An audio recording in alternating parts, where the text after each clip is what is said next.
So we are all the way down at the tip of Texas, almost as far south as you can go.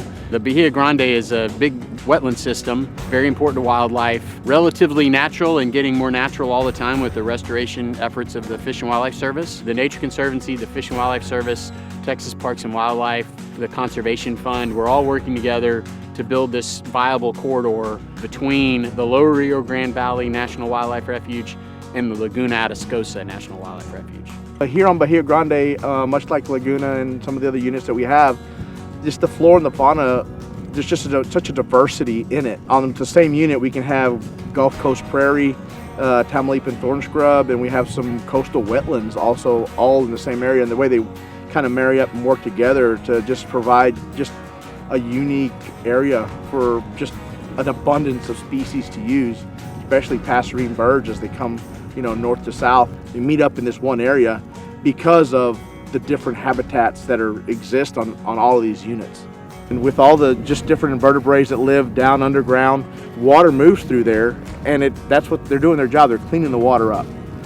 And as it comes back into the Laguna Madre, it's getting clean, fresh water. You can see here where we are, it's a pristine landscape. The wetlands are not surrounded by development, by industrial uses. So the water quality entering these systems is high, and high water quality means that you're going to have better recruitment of fish and wildlife species. The Bahia Grande is an incredibly unique place in the state of Texas and in the United States. It's literally at the tip of the state and the tip of the country. The purpose of the fund is pretty straightforward. It's restoration and conservation and protection of assets, natural assets along the Gulf Coast. Without the ability to have these partners come in and help us with land acquisition, we'd see fragmentation.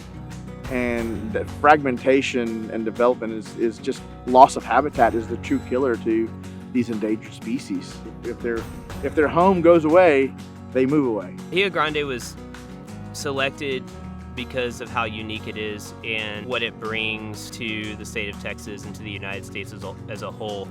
The investment in just these few parcels of land is going to have huge effects on the endangered species that are located in that area. And so for us, we felt like the return on the investment was beyond measure. But the added benefit down here in South Texas is that this terrestrial land corridor between the wildlife refuges is also a very important migratory corridor for rare species like the ocelot. Building up these habitats, restoring these habitats down here, making a more vibrant, resilient, lower South Texas, Gulf of Mexico, benefits the entire system. And it has done amazing things for the Texas coast. You'd be surprised how when you just turn off the electronics and you get away, how you recharge. It's good for you physically, mentally, and literally for your soul.